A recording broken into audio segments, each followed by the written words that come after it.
Awesome. Okay. Okay, welcome. First live coming from the Wing Chun Talk group. I got a special guest today, Sifu Jack Staiti.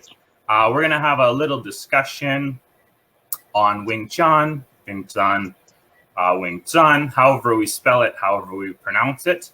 Obviously, this is the first one, so if you have any questions, I'm using StreamYard, and I think you have to basically give them permission so they'll see your name. So if you want to comment or have any questions, feel free to add it here.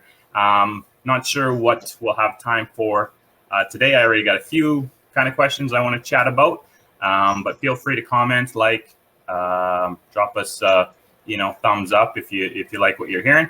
Yeah, we'll kind of jump into it. So welcome, Sifu. Thanks for doing this today. Yeah, thank you so much for inviting me. It's a very nice thing to do, and I sure do appreciate it, and it's been great getting to know you. Yeah, obviously we have a bit of time right now, right? We do with things that are happening, but how are you spending some of your time right now? Oh, everything from getting my butt kicked on Xbox with my son to house training a stray that we found out there in the weather to playing a lot of Wing Chun. Yeah. Nice. Yeah, I got a couple of little ones doing some homeschooling with the one, and trying to move my dummy from downstairs to the garage. So cleaned the garage out, so that's spick and span. So now it's just time to hit that up. But so yeah, anyways, I guess let's jump into kind of your background. What tell us a little bit about your story. Like, how did you get into Wing Chun? Right. Well, that's a great question. When I was in the military and was my first exposure to martial arts, and when I was growing up as a kid, and one of the places I grew up as a military kid was in Las Vegas. And that's where I wanted to learn martial arts, but wasn't in the area that I lived. It wasn't really ethical. Things have changed quite a bit in that region now. But anyway, when I was in Asia, I was pretty excited, and there was a martial artist that had a bunch of students there, and so I got into that class. And that guy was doing a lot of dynamic kicks, a lot of things that I would practice later as a young martial artist, being athletic and being young and being able to jump and do a lot of fancy kicks and exciting stuff like that. So I was drawn to that class. But then I saw this gentleman, he was 42 at the time, and he was unable to do the techniques that he was teaching us. And that really resonated with me. That really clicked with me. I never forgot that. And there was a gentleman right down the hall, and he was dressed different. He didn't have on gi. He had on all black clothing, and he also was an Asian man in that area that had facial hair, which you didn't see too much. So I went down the hall, and he was a Kung Fu guy. So that began my Kung Fu journey, and I trained there for a few months before I left Asia. And I was just a kickboxer, basically. And there's an expression, that somebody that doesn't have a martial arts system and they're just interested in martial arts, they like to go to different places and say, let's share a little.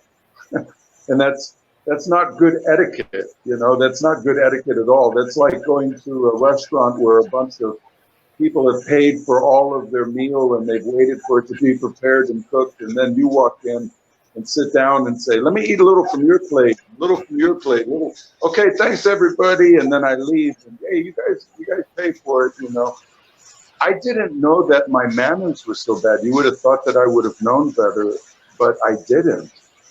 So anyway, that's the kind of martial artist that I was at the time. I sparred and did a lot of martial arts with other military people and just got exposed to a lot of different systems, and it was a wonderful time. And so then my journey into Wing Chun, there's an expression that all martial artists eventually come to Wing Chun. I think I fit that mold. And in 2004, in December of 2004, I recognized that really didn't have the unity. I felt a disassociation physically and mentally and spiritually. I just didn't feel like those spheres were coming together, and I didn't feel a unity and a wholeness. I felt that there was these kind of disconnects, and I knew I needed to do more than just get into shape. I needed to start playing my kung fu again. So at that time, we only had like simple searches on the internet. So I did one of those simple searches. And it was my good fortune. I saw that there was a Moy Yat Wing Chun Sifu just 16 miles from me in northern New York. And I couldn't believe my good fortune. And so I went and interviewed with him. And I did know some correct things, like, I don't know if you have any students, but it's quite irritating when somebody calls, they don't introduce themselves, they don't say what their name is, they don't ask who the Sifu is, and they just basically say, how much? When do you meet? What do you meet? How much again? So that's quite frustrating. So anyway, I met and interviewed with my Sifu, and he saw that I had good etiquette, and I had learned from my mistakes in the past and things like that, so have proper etiquette. And so it was my good fortune that he took me on as a student. He was the 29th disciple of Grandmaster Moy Yat. In 1975, he heard that there was a teacher of Great Grandmaster Yip Man that was not only here in the United States, but was teaching to non-Chinese people. And so he thought that was great good fortune, and he got in contact and received an invite to come to New York and studied quite diligently there, and was the 29th disciple of Great Grandmaster Moy Yat. So I studied with him for, I became a Wing Chun Sifu in 2006, and continued a real close relationship with Moy 29, probably till about 2015. And then 2017, I came here to Mississippi and left upstate New York. So that's my journey, buddy. It's been about a 16-year journey in Wing Chun, and I just never get bored with it. Never get bored with Wing Chun. Yeah. Awesome. That's quite the journey. Yeah, from like mixed kind of, like you said, a mixed kind of bag of the other kind of arts, and then you kind of funnel into Wing Chun. Mine's a little bit different. I didn't do any previously. I saw some friends, they were training in a different city, and they did a video recording of their one of their gradings, and I was just like, oh my goodness, they showed it to me. I got to do that. So just ask for a reference, kind of who their club Sifu would recommend in the city I lived at, and they recommended two, and I literally went to the one, and have trained there since. So I thought, yeah, the one Sifu, and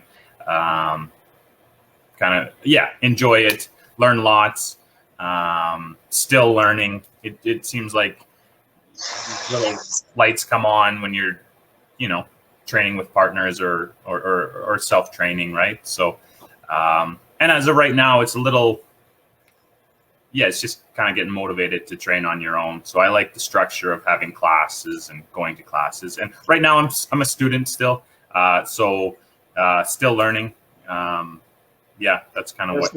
Along that lines, I also had the good fortune that my Sihings were John Juliana and George Loincano. And just having them as an influence as well, just a tremendous benefit. Awesome. Wing Chun is not something that you really can maintain in isolation. I mean, it's important to go away at times and explore and to really learn Wing Chun that you can't learn from a classroom. And then, of course, Wing Chun is wonderful because you really do need other people. And so I had the good fortune of not only having Moy 29 as my Sifu, but also George Loincano and John Juliana as my Sihings. It was a wonderful experience. Awesome. Awesome. So, I mean, you kind of gave me the rundown. I know you did a video too on your page because I've been following you too for a little while. Why Wing Chun? Did you touch on that like a little bit? Like, I know you kind of did the other ones, and just kind of touched just briefly. Wing Chun appeals to me because, well, on so many levels, right? On so many levels. So, initially, Wing Chun appeals to me still on an initial level, in that it is simple to learn. The Wing Chun vocabulary is based on Tan, Bong, and Fu. And the vocabulary is built on that structure. Viewing Wing Chun as a language, as was taught to me by my Sifu, Sifu Moy 29, I understand Wing Chun to be a language, and that language is not difficult to learn. I found the difficulty was in me. I have concepts of what a punch is or a palm is, and have absolutely no experience with such centerline theories as are articulated in Wing Chun. And so former martial artists, I think, are at a disadvantage. And also any know-it-alls. You know, when you come into the art and you just know everything and you're not really at peace with yourself, and you can't just sit back and listen to the Sifu. My Sifu was being so clear. Wing Chun has a vocabulary that's based on Tan, Bong, and Fu. Yeah. And the longer that I play my Wing Chun, the more clear that simple teaching that he continually emphasized to us brings clarity to Wing Chun. And I think that's, for me, it's still its greatest appeal. Wing Chun is easy to learn, it's hard to master, but for right now, I just like to set on the side of Wing Chun is easy to learn. Yeah, I totally, like, simple, but yeah, difficult to master, I guess. So, and it takes hours, right? Like, I mean, it's just sometimes simple principles, though, are really tough ones to get fixed in our brain, right? They kind of, it's like, it's almost too simple that it's just like, that's odd. But I was going to go off, but I kind of forgot what I was going to, just what you were speaking to a little bit. Well, as you gather your thoughts there, you know, along that lines, Wing Chun also appeals to me because you have 3 open hand forms, you know, if you don't include the Zhong. And isn't that nice? So I had a mentor in my academic years that had an expression to study until simplicity. And that makes sense. If you really understand something, you should be able to redact it in such a way that it's simple to remember, it's simple to learn, and it shows its own progression. And Wing Chun follows all of those things. And so it's very appealing to me in that the genius of those that put it together is reflected in its simplicity. Not that it isn't a complex martial art, but the way to approach it is always with simplicity. And this idea that Wing Chun has a vocabulary, and that when we're engaging with our partner, for example, you know, that's a communication that we're having, and like not an argument. And so Wing Chun on so many levels is appealing, but again, it's simplicity. Based on Tan, Bong, and Fu, our language is articulated, and then our textbooks are in Sil Lim Tao, Chum Kiu, and Biu Jee. So isn't that? And then to take those 3 and put them together on the Zhong in 108 postures or forms, wow. You really become impressed with Wing Chun as a system, as a complete system. Totally. I recalled what I was going to mention too, a little bit off what we were going to talk about. But do you agree about advanced techniques, or do you just think, I mean, there's no real like secret / advanced techniques, right? Everything is pretty basic, would you say, or do you? Grandmaster Moy Yat, he had an expression that advanced techniques are the basic techniques, perfected. Those are basically advanced techniques. I had the good fortune that my Sifu would always bring to our attention that we should be very pleased wherever we are at in the system. We're at the right place. And he would bring forth an emphasis that emphasized something like, don't think in the future. And also, we don't return to things that we have mastered. We're progressing and building our vocabulary, so we're not going back. We're moving forward. But wherever you're at right now is where you should be happy with and working at. So, and of course, when you finish the system, you finish the Zhong, that's really where your Wing Chun begins. So I think the way that we are conditioned to learn ends up affecting our understanding of the way that we learn in Wing Chun. For example, my son is about to graduate high school now. He spent the last 12 years, sit down, be quiet, listen to what I say, and then regurgitate it. If you can regurgitate it, that means that you know it and we can move forward. But Wing Chun, the memorization isn't the goal. The internalization or the embodiment of the concept of Wing Chun as a language based on Tan Bong and Fuk on the center line, etc., is the goal, the embodiment. So even when one finishes the system, that's really just the beginning of the journey, because the embodiment hasn't happened. And so, you know this all the way from the level of Sil Lim Tao.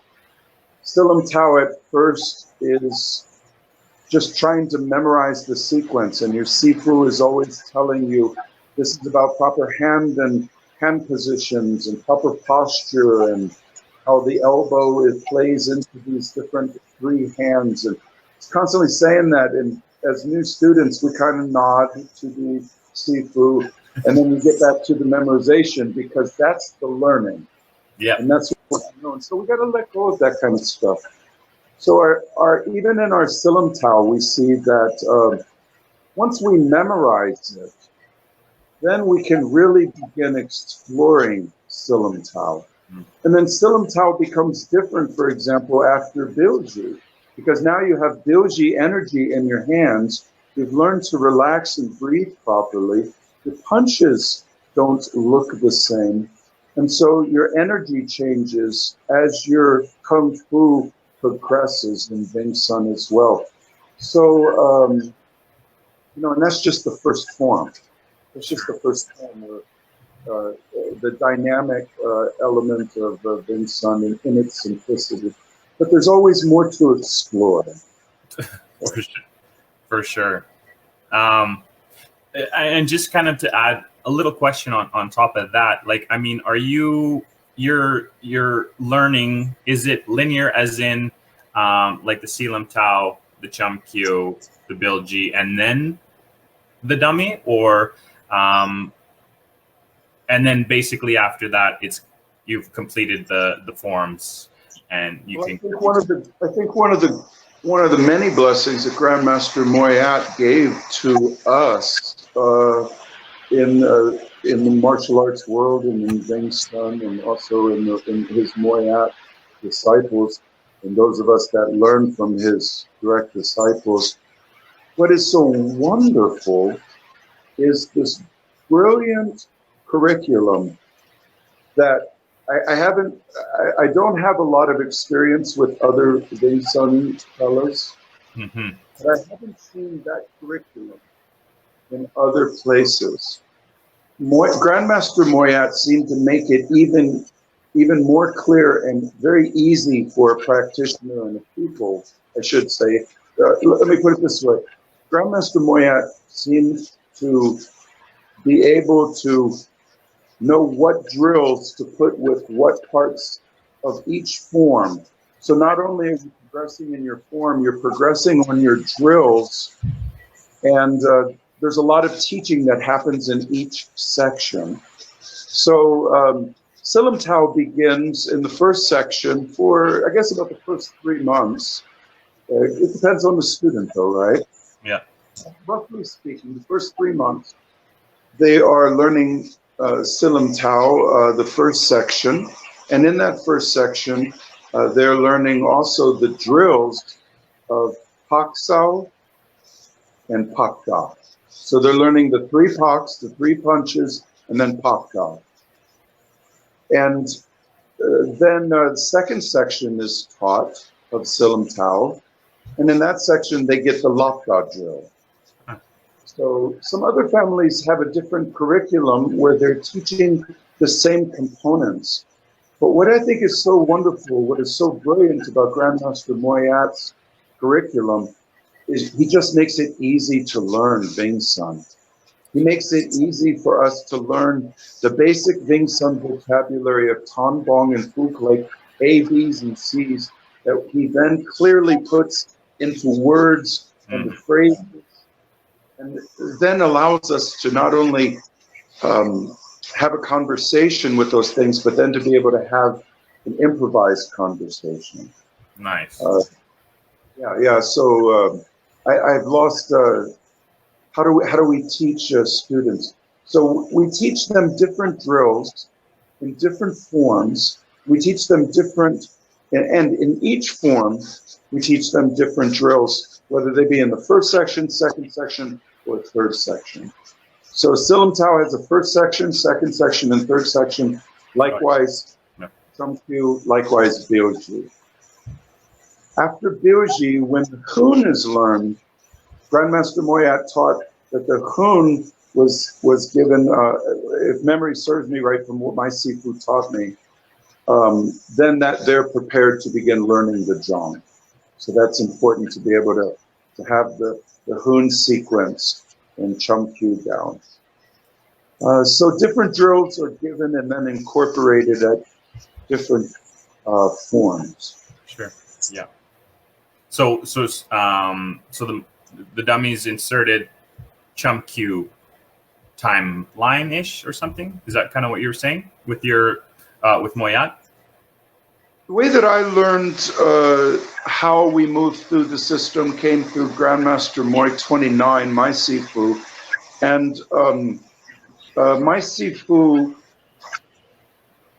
taught us that Sil Lim Tao, there's the building of energy so that we can do things in Chum Kiu with and be sure we have proper hand and foot positions, but we're strong enough because we've been in this horse as we work our hands in Yichi Kimyama.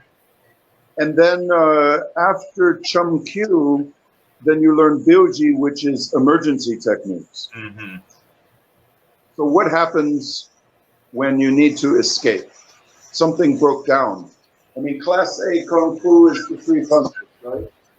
So something happened. Something happened where we're in this position, so we have to recover, etc. Right?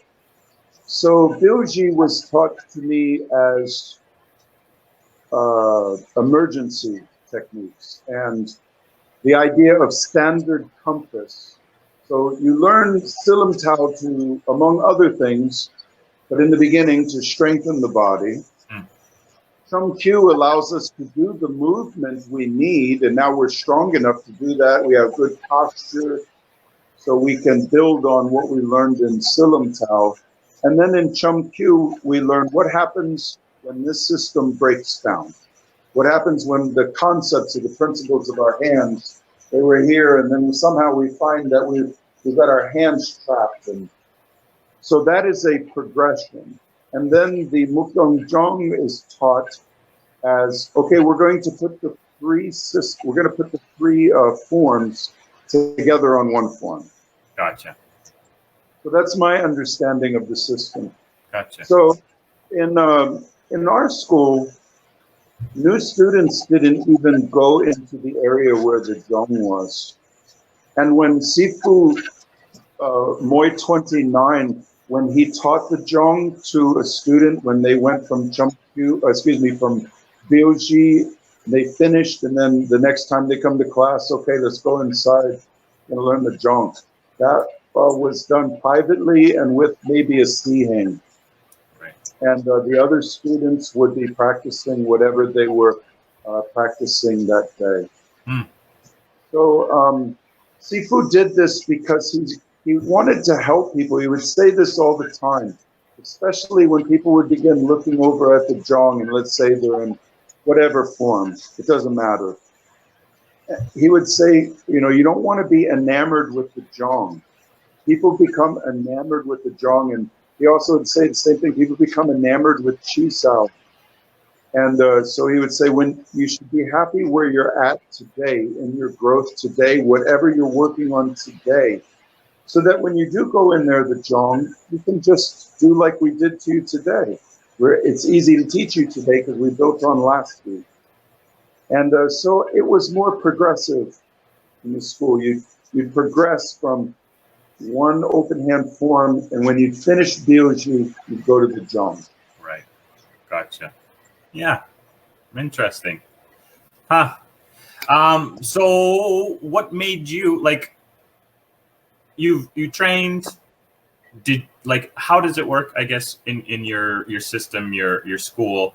Do you hit an instructor level and then you get the blessing, or you move and then you're okay you've, like, different schools, I don't know, like they have an instructor level, or you've hit a certain just knowledge level within the club where, you'll get the blessing, and if he wants to open a club or teach, then you're good to go. How did it work for you? The way that Grandmaster Moy 29 taught it to us, he taught us that being a Sifu meant that you have completed the system and that you have had the energy transmitted to you from your Sifu, and you can transmit the system to somebody else. Mm. That's the way that he constantly defined what it meant to be a Sifu for us. Mm. He also reminded us repeatedly, basically not to imitate other cultures. This is American culture, so we're not a bowing culture. So when you come over to my Kwoon, that's why we don't bow. It's not disrespectful, it's not respectful, it's just the way that it is. So that's the way that he conducted himself. Grandmaster Moy Yat would bring people through the system, and when they finished the Mukyong Zhong, if he felt they had proficiency to not only do everything that you do in the system, but also be able to transmit it, then he would give you his certificate, which he stamped with his seal and sign. Oh, nice. Nice. That's awesome. Yeah. Random question. Have you ever been outside of, like, where you live, your area, to, say, go Hong Kong, China, elsewhere, another country to train? Have you had a chance to do that? No, I've never trained Wing Chun except in New York and here in Mississippi when I took on some students. So no, I haven't. No. No, me either. I mean, it's kind of my Sifu, my Sigang, Sifu, still has his club going. I'd like to kind of check it out at some point. We'll see if that happens. But yeah, I mean, I'm happy where I'm at. Once things clear up, I want to get back to training. Yeah, like you said, touching hands, being with other people. I mean, that's, I think, yeah, a huge point of where the learning happens, right? It's just like touching hands or partnering, or even just talking with somebody else and being like, you know what, I see you're doing something like this. Let's kind of just tweak it a little bit, not be annoying, but and then you realize, oh, mine might be out a little bit too. And then you just kind of self-correct, right? So, yeah. Do you guys have mirrors in your club? Like, do you train with mirrors? Another random question for you. No, we don't use any mirrors, no. Yeah. No, if somebody plays their Sil Lim Tao, we just find a line on the wall or some type of line, play it off like that. There's all kinds of things to... You could have something in the middle with a stick and everybody could stand in a circle. But my Sifu was insistent on the idea that we never have like a line of individuals that everybody lines up and like, never like that. That a Kwoon is a reflection of the Wing Chun system itself. We're supposed to relax. We're supposed to be relaxed. So when I would come, I would usually always be there when we opened up. But let's say you came to Moy 29's class when all the Sifus were there and all the students were there. You might have like 20 people there and a lot of older Sihangs. When you walk in, you might see two guys playing their Sil Lim Tao. You might see a couple of guys in the mirror, playing their Chum Kiu. You might see a couple other people working on a technique. You might see a couple people just resting and just talking about something that's Kung Fu related. And so that's the same model that I have. Nice. So kind of easygoing. Yeah, that sounds awesome. So like a looser structure, is that kind of how you describe it, or like just the structure that it's just the structure that my Sifu continually emphasize. Nice. We continually emphasize this idea that we don't line up in military kind of forms, and we don't have all these units. Of course, we would do things together. Like if we were to do a Biu Gurk or something, we might do it in lines of 3 or 4 at a time and move up and down the floor, something like that. That's not what I'm talking about. Yeah. So I don't know if it was looser. Maybe I've just seen some other places that were more uptight. How about that? No, that's more. I'm just joking when I say that. They have a little bit more structure. Sure. We were taught that the structure should be informal and spontaneous. Yeah. Okay.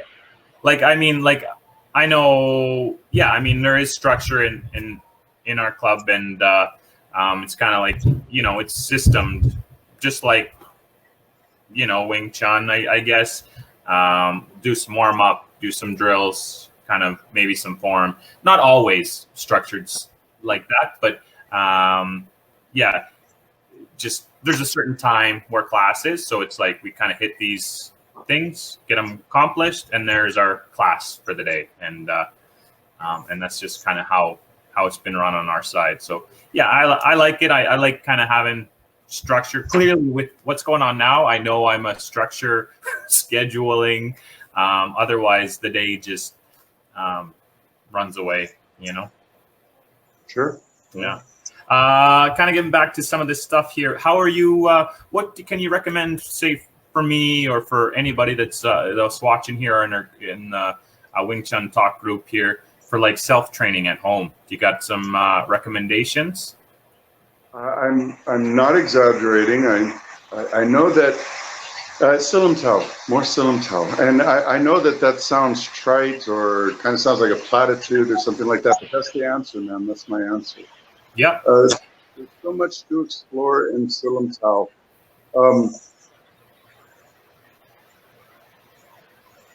Wing Chun can't be taught, but you can learn it. And in this way, a Sifu can help you with proper hand and foot positions and proper structure, and in Sil Lim Tao can help you with timing and stuff, but we can't help you to feel the proper energy. And the only way to feel the proper energy is to really give yourself to Sil Lim Tao and just play it, not as a mystical event or a spiritual journey. I'm just not talking like that. I'm talking just playing Sil Lim Tao the way your Sifu tells you to play Sil Lim Tao. It's just a wonderful form. And if you give yourself to Sil Lim Tao, all your other work seems to go up. If you got like real crummy Sil Lim Tao, the other stuff seems to reflect and neglect. So it sounds kind of like a pat answer or a trite answer, but it really isn't. It's my answer. And you have a good structure there with Sil Lim Tao, but we kind of think of Sil Lim Tao as the beginner's form. Right. And I'm not a beginner anymore. I'm advanced. I've been playing Wing Chun for X amount of time. But my Sifu never taught me that Sil Lim Tao was for beginners. My Sifu was always excited about Sil Lim Tao, and now I understand why. Mm-hmm. And same thing with my Sihings. They would come and they wouldn't talk about, different things in different forms. They would always seem to be talking when I would hear them talking. Wow, I experienced this in Sil Lim Tao. Has this ever happened with you? And then the other guy would be like, well, yeah, I didn't know how to break the ice. I thought that was a bit peculiar myself. And they begin sharing with one another. And it's like, oh, wow, man, there's so much ahead of me. Things sound so exciting.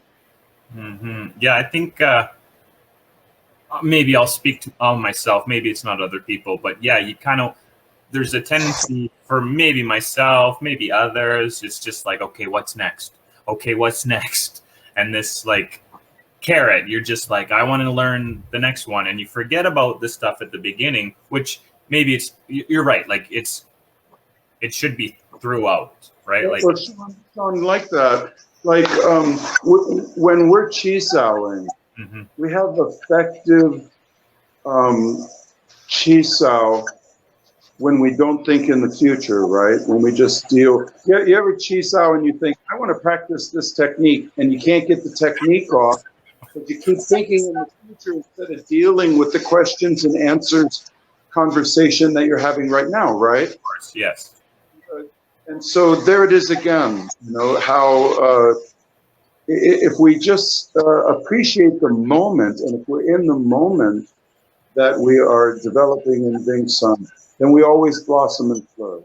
If we think into the future, it brings problems that aren't there if we just concentrate in the moment. Same thing, like if somebody gets off an effective strike, it's a good thing to review it. How did that happen? Right. But you can't keep living there, because then you find you keep getting hit with that same technique. And then you get frustrated and you begin reviewing it over and over. It's just like, just deal with what your Sifu tells you to.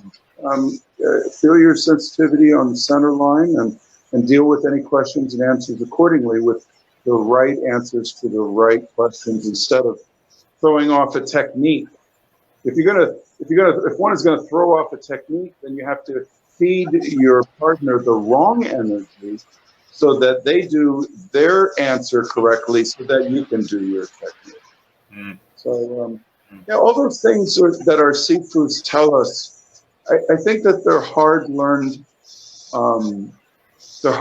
lessons that can help us to avoid a lot of wasted energy.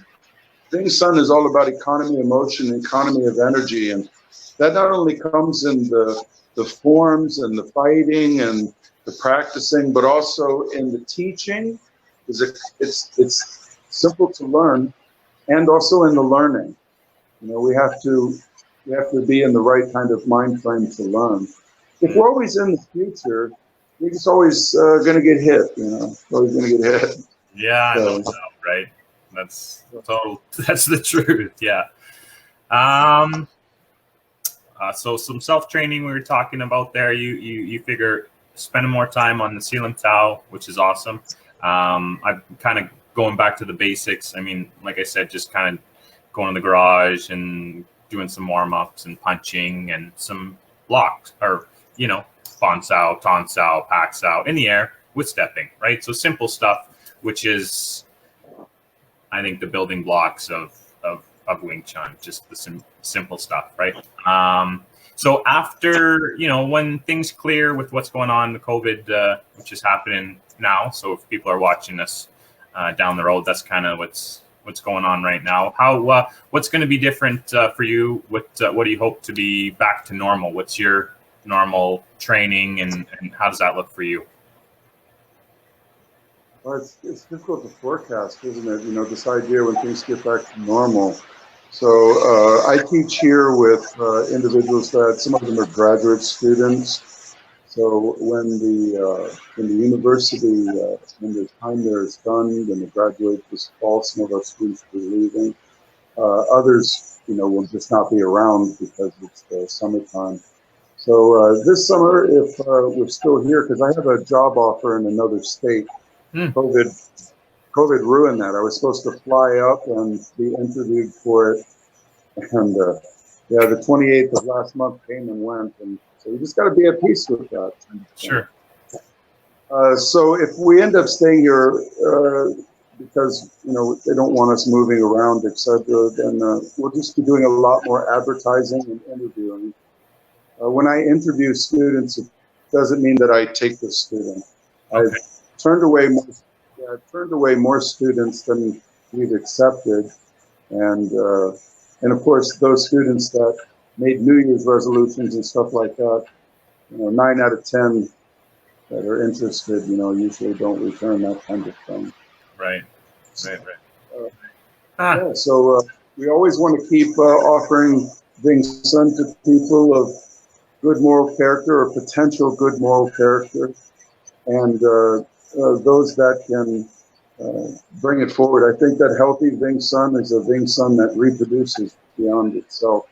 That's just my personal conviction. Sure. Do you have a physical location, or do you do kind of like do you have a gym that you, or like a home gym? Or I use my residence. We've gone out to the park and we've looked into the local athletic place, but we don't feel a real need.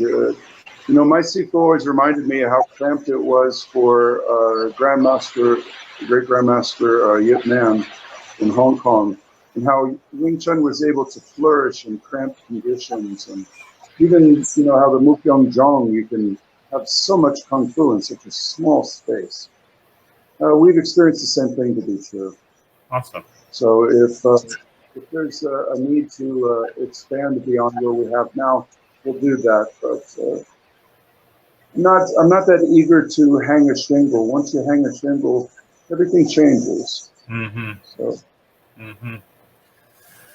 Well, that's excellent, man. I totally appreciate you taking the time to have a chat with me. I think we'll kind of wrap there. We've touched on some training, some thoughts, some of the system, how you guys do it in your line as well. If people want to connect with you, what's the best way of getting in touch with you, whether it's Facebook or how can people connect with you? On Facebook, I think the group page is that what it's called, the group page? But anyway, Jack Staiti Wing Chun. Okay. Staiti is spelled Staiti. I think you have my name here. I can barely see it if you type it. Sifu Jack Staiti. Yeah, Jack Staiti Wing Chun. Should be able to find it. And also Sifu Jack Staiti. Be able to find my other page. And Shawn, I just want to say it was wonderful that when you contacted me, and I just feel it's just so wonderful, your enthusiasm for Wing Chun and your enthusiasm for growing in Wing Chun. I just think that you got a bright future ahead of you, and I encourage you just to keep doing what you're doing, brother. I think you're doing a great job. Awesome. Thanks so much. Thank you so much. I'm glad you could take the time and it worked, and I look forward to connecting again with you. Okay, peace to you. Bye-bye. Bye.